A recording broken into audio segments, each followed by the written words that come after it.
Good morning, everyone. Welcome to Zillow News Brief. Today is February 16th. Let's take a look at interest rate first. This week is the 7th week of 2022. 30-year fixed mortgage now is 3.999. Well, actually, the past week, according to the information by Fairway Home Loan, it went over actually 4 points and then went down. So yesterday it went down to 3.999. And fixed on 15-year is 3.25, and FHA 3.875. And 10-year Treasury yield is 2.033. It went over 2 points. So now we're talking about 10-year Treasury yield is around 2 points. Okay, what about a year ago? It was 1.291. About a year ago. And about a month ago, it was 1.841. And today, this week, went over a 2 point. Again, if this goes up, then the 30-year fixed mortgage will go up. So if you look at the 10-year Treasury yield, well, on the smartphone, you can just type Google 10-year Treasury yield, and then like CBS will report right away. Every day, different 10-year Treasury yield, ups and downs. Then when you go up, you can imagine 30-year fixed mortgage will go up. Okay, when it goes down, then also you can imagine 30-year fixed rate will go down, because 10-year Treasury yield is sort of one one number for pre is reliable and just one source. 10-year Treasury yield, everybody has this pretty much same number. But 30-year fixed interest rate, it's kind of confusing because all mortgage lenders and brokers has a different rate. Okay, so if you look at 10-year Treasury yield, you can see the trend. And then detailed, you have to talk to lenders and mortgage brokers because they have a different program and they have a different promotion, etc. Okay, but you can see general trend. And today we will have the beige report from FOMC meeting. Then we'll see much more details, but Fed will increase reference interest rate in March. Today is February 16th. And there are a lot of talking about raising the reference rate not by 0.25%, but 0.5% at one time. Usually, Fed increase reference interest rate by 0.25%. Let's say March, we raise a 0.25, and then maybe June or July, another 0.25. But at this time, a lot of people are saying Fed might increase in March 0.5% right away. Okay, let's take a look at the first news. Rent in Queens increasing for 3 consecutive months under the Omicron. Well, rent is recovering, so that's a good news in a sense, but for renters, it's a tough. And from November 2021, and from that, 3 months is right now till January 2022, the rent and leads, number of new leads increased by double digits. Whether it's good or not. According to Elliman Douglas, the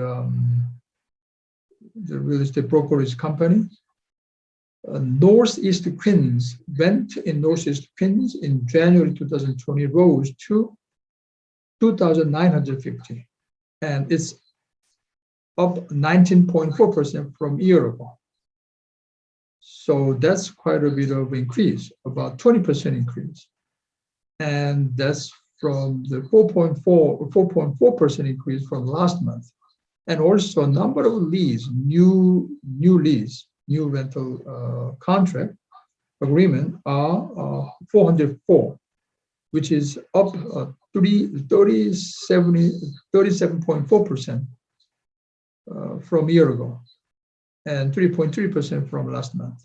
What about Manhattan? Manhattan median rent rose to $3,550, which is up 18.3% from a year ago.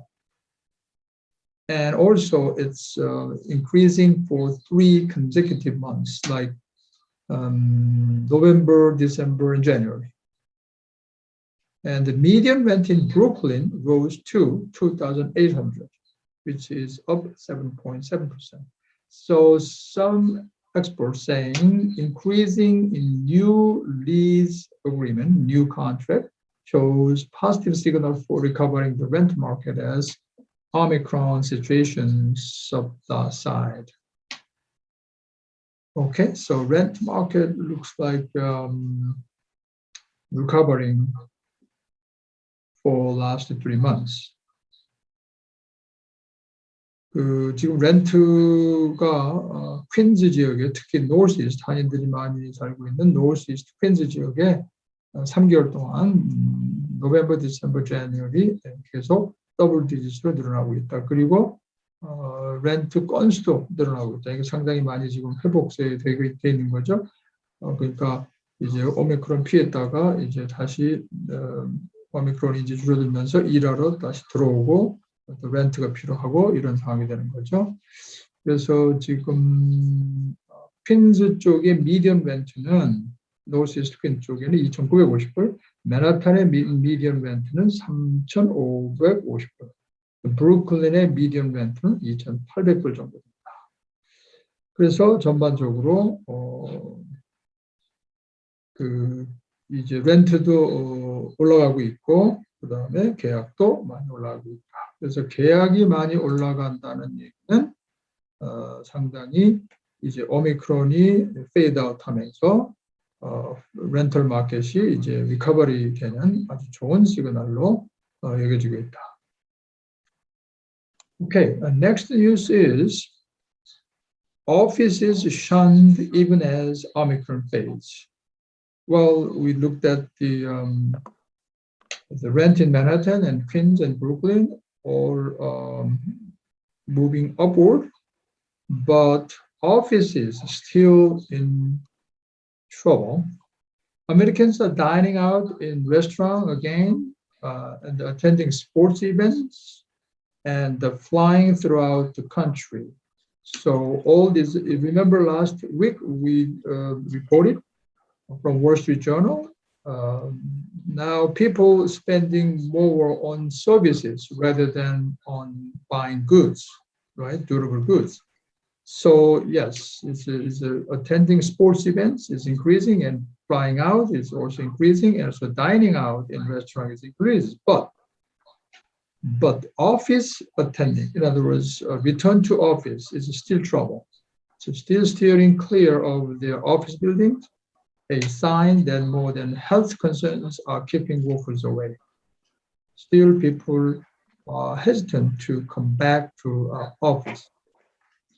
Well, it's this kind of ironical situation because sports events, the pack of people will be get together, and the flying out is also in a limited urban capacity, a lot of people, and also dining out, same thing. But returning to office is not so likable. So I think it's a human behavior. And Let's look at some numbers. Average of 33% of the workforce returned to the office during the first week of February in the 10 major cities monitored by this company. This company monitors building access card swipes. And while it was only 23% in January, so a little bit increased from January, 23% return rate.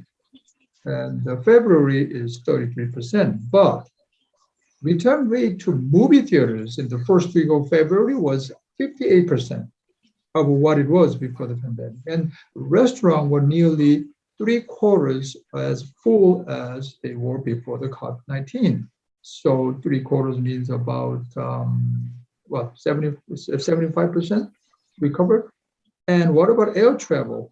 Air travel has recovered to about 80%. So, and also it's a surprising number here.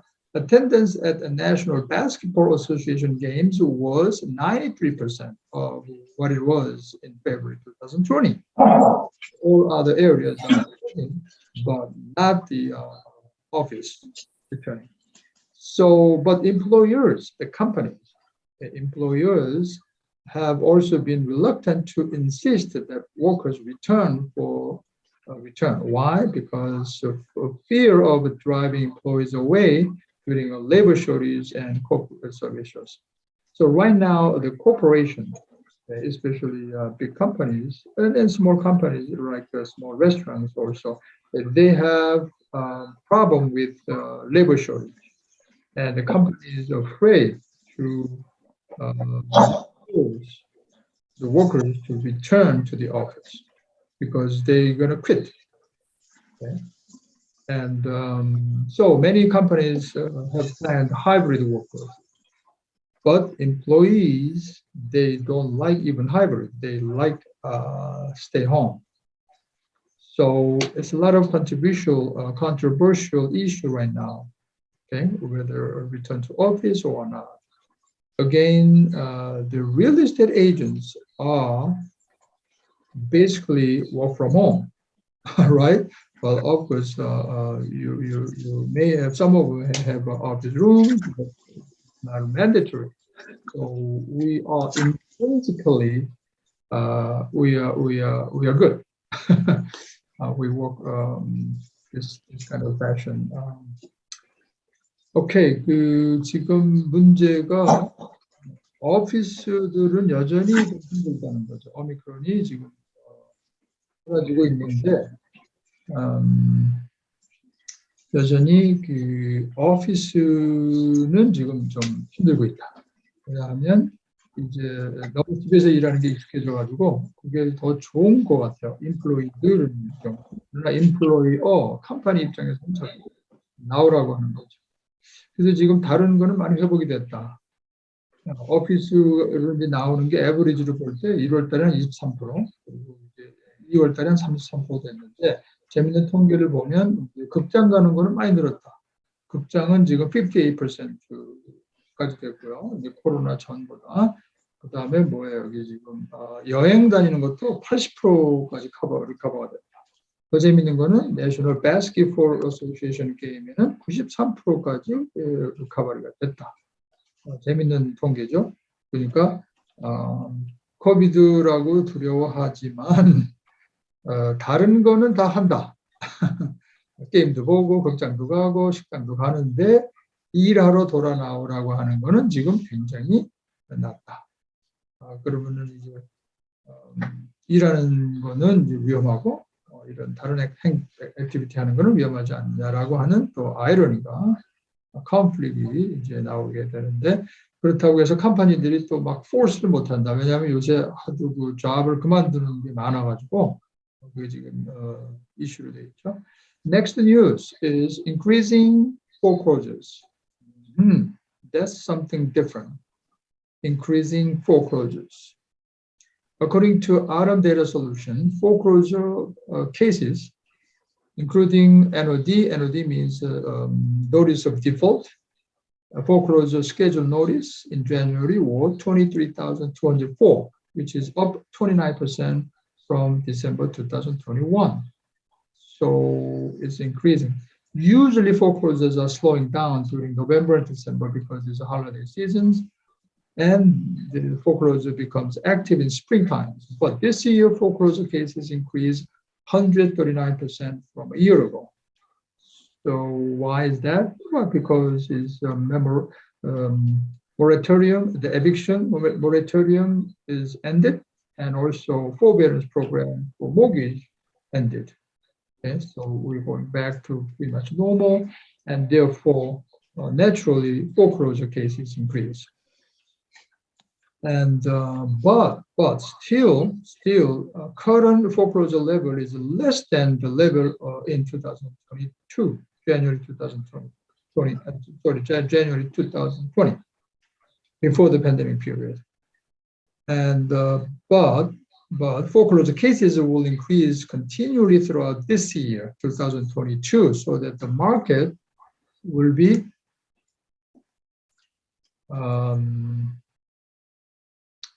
we'll see the difference. That means we'll see more foreclosures. And some numbers last month, foreclosure cases were 4,784, which is up 57% from the last month, and 235% up from a year ago. And among cities of which population is more than 200,000, Detroit, it has 1,013 cases. Chicago has 210 cases. New York had 129 cases. Miami and Philadelphia, etc. 자, foreclosure가 많아지는 거는 지금 자연적인 현상이겠죠. 그죠? 왜냐하면 모라토리엄도 끝났고 forbearance 프로그램도 끝났다. 그리고 일반적으로 foreclosure가 노벰버, 디셈버에는 이제 겨울에는 슬로다운하고 봄서부터 이제 foreclosure가 많이 나오기 시작하는데 올해는 지금 벌써 이제 foreclosure들이 나오기 시작해서 1년 전 대비 139%가 늘었다. 그리고 이제 아마도 올해 안에 계속해서 foreclosure가 많이 이제 나올 것이다. 그러니까 그 차이를 느낄 거다. 이런 거죠. 뭐 이게 우리가 절대로 금융위기 때처럼 매시브하게 foreclosure가 튀어나온다. 이런 거는 절대 아니라는 거죠. 한번 몇 달 전에 이제 숫자를 한번 보여드렸는데 그렇게 많은 숫자는 아니다. 그러나 이제 1년 전 대비 1년 전에는 꽉 막아놨으니까 모라토리엄, forbearance 프로그램 꽉 막아놨지만은 이제는 그걸 다 이제 끝냈으니까 정상으로 돌아가니까 아무래도 foreclosure는 많을 수밖에 없다. Okay, next news is finally Zillow reported their loss. Remember, they shut down the flipping business, iBuyers, or here they said Zillow offers. But Zillow Group said February 10th that Zillow lost $881 million on its algorithmic-driven home flipping business last year. We knew that they shut down this business and they lost a lot of money, but finally they reported the actual number. Why they report? Because it's a public company, but they have to report all the numbers, either profit or loss. So they reported 881 million loss. And the first earning report. Okay? And this real estate company shut down their business, the flipping business, in fall, the last year of fall. And the full company, the original company, which includes Zillow's profitable home listing and advertising business. Right now, Zillow is only like advertising business. Okay, and they said home listing, but I don't know how effective this listing, but they saying they're doing good. So the whole company posted a consolidated net loss of basically $500 million, 528 million in 2021, mostly because of its home flipping business, Zillow offers. So they lost $881 million from this business. That's why company overall, they lost $528 million, which is half 528 million, which is $500 million loss they reported. So they cut the 2,000 employees. That is about 25% of their staff, and went down the losses more than $500 million on value of remaining home connected with the flipping business. And therefore, their share, the stock, went down 1.3%. But they're saying still Zillow is positive because last year it was a very hot market, right? Pretty much everybody involved with the real estate sales business, they did good. Revenue for the core segment of Zillow, based around the home listings on its website, rose 30% in 2021 from the previous year. That's imaginable. And Zillow said it has, and by the way, I was wondering, they had, because of flipping business, they failed, they closed down, but they had about close to 10,000 homes in their inventory at the time, okay? And they said they sell more than 85% of its remaining inventory of homes from its defunct flipping business.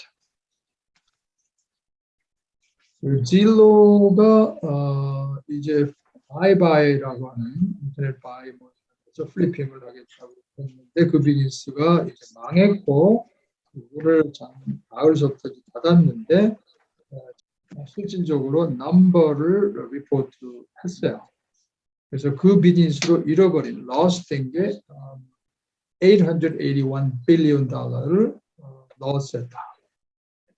그래서 컴퍼니 오버롤로는 이제 consolidated net loss라고 하는데 합쳐서는 컴퍼니 전체로 528 million을 손실 발생했다. 그래서 진로 스탁이 지금 1.3% 떨어졌고요. 그다음에 그 결과로 about 2,000 employees를 줄였어요. 한 25%를 줄였다. Quarter of its staff. 그리고 이제 more than $500 million loss report입니다. 그런데 이제 자기네 보고로서는 revenue로서는 그 전체적으로 30% 더 늘었다. 네? 그거는 아마 이 부동산 비즈니스의 오버롤 상당히 작년에 좋았기 때문에 그런 영향이 있지 않았는가. 그리고 그때 이제 그 플리핑 비즈니스, 아이바잉 비즈니스를 문 닫았다고 그랬는데 그때에 자기네들이 잘못 사들인 인벤토리가 한 10,000대 가까이 된다고 그랬거든요. 10,000 houses. 옛날 지금 보니까 한 85%는 소홀됐거나 아니면 이제 그 언더 컨트롤에 들어갔다. 그런 보고가 지금 들어왔고요. Okay. Next news is kind of interesting development in the commercial buildings, especially like office buildings, where also include big complex, condo complex or apartment complex, their lobbies. Okay? So building lobbies make subtle changes for COVID age. Well, I think whether we notice or not, after 9/11, a lot of buildings, the lobby changed because of the, they want to beef up the security, adding cameras and turnstile, programmable elevators, and also etc. But after COVID, okay, it's going to be now is some changes again, but this time is combined with the mobile phone applications. Okay, so they try to connect mobile phone into the security, and also as you can see, they can put temperature monitor, right? And also other security measures. So landlords are focusing on the convergence of functions on smartphones that will provide a contactless experience and encourage people to return to work and return safely. So now we can see this picture here. So the tenant or office employee has a cell phone and this application, and they have to scan. So this machine will generate like a Bluetooth interface or whatever, infrared, so they can talk, and that they can identify who's this person and let him into the building. So it's a security, and also they can check the temperature, etc. So now building security might change to another mobile application. Like a few weeks ago, you remember iPhone will have key functions to open the car. Actually, Hyundai is going to work on this feature, you remember? So it's coming into our life. The cell phone becomes everything. Okay, I can imagine very soon we can, with a cell phone, we can open our house door. We don't use the mechanical key anymore. We use this mechanical key for thousands of years. But now it's time to get rid of mechanical keys, and your pocket will be very comfortable, because you just hold the cell phone and you can open up pretty much everything. You can start the car engine, you can open the automobile, and also building security will tie up with the mobile phone. That's kind of a change they're talking about. New York Times, today's newspaper reported. But only thing is what? It's of course expensive. And the standardization. When we're talking about new technology coming into our life, always the standardization is the big issue. Okay? And then cost will be, right now, is very expensive. Just for example, 18-year-old building, 25 square feet building, to implement this kind of technology cost around $5 per square feet. So very expensive. And also the lack of unified system. Again, standardization is a big issue. And the sector for building software solutions remains fragmented. Different small companies can make different software. And of course, several property technology companies competing. 이제 빌딩을 들어갈 때 지금은 뭐 우리 스틸랜드가 있는 사우스폴 빌딩만 해도 카드가 있어서 그걸 찍혀가지고 들어오죠. 이 그림에서 여기 보이는 것처럼 이 기계에다가 하얀 카드를 대면, 마그네틱 카드를 대면 이제 빌딩이 열리거나 뭐 이렇게 이제 하는데, 그런 게 이제 없어지고 전화기에서 컨트롤해서 이제 컨택을 하지 않고 라비에 되게 이제 컨시어지 이제 사람이 있어가지고 뭐 거기서 이제 적고 뭐 이렇게 들어가는 게 아니라 이제 그 스마트폰에서 전부 컨트롤해서 그 다음에 이제 코비드 시츄에이션이 되니까 이제 뭐 헬스에 관한 거 이제 이런 거 그런 것까지도 다 컨트롤해서 이제 라비가 바뀐다. 그런 이제 아티클을 뉴욕 타임즈에서 보고를 했는데, 지금으로서는 문제는 아직 많다. 비싼 게 사실이고, 그리고 이제 유니파이드 시스템이 없고, 그래서 이제 소프트웨어 솔루션이 이제 다 각자 이렇게 다른 거죠. 그런 문제들이 있지만 지금 벌써 이러한 조짐을 벌써 보이고 있다. 그래서 이제 앞으로는 아마 무인 라비도 많이 나올 것 같아요. 무인 라비. 사람이 없이 전화기 하나 가지고 이제 다 컨트롤해서 내가 들어갈 수 있는지 없는지 미리 다 이제 데이터베이스에서 컨트롤할 수가 있죠. 그래서 결국은 이제 the goal is to digitally connect anyone entering the building with the minimizing a direct contact. Okay? 왜냐하면 지금 코비드 상황에서 그런 것들을 많이 추구하기 때문에 그런 변화가 일어날 수 있다. Okay, the next news is this is interesting topic. Personally, I'm very interested in this topic, climate change, because this is our future. We have only one Earth. Even though we try to go to Mars and etc., but if we do not take care of this Earth, we're going to see a lot of problems. First of all, in terms of real estate point of view, we're going to lose a lot of properties. Next time, if I have a chance, I will show you the map, like 50 years later, what's going to be in Florida. Okay, it's really kind of tragic, because the sea level coming up. So a lot of Florida, for instance, they're going to lose the property. It's unbelievable. Okay, anyway, today's Wall Street Journal reported sea levels on U.S. coastlines are forecast to rise about a foot, 1 feet, 12 inches on average by 2050. So this is 2020, so 30 years later. I'm not going to be here in 2050 personally, but many of you will be still in 2050.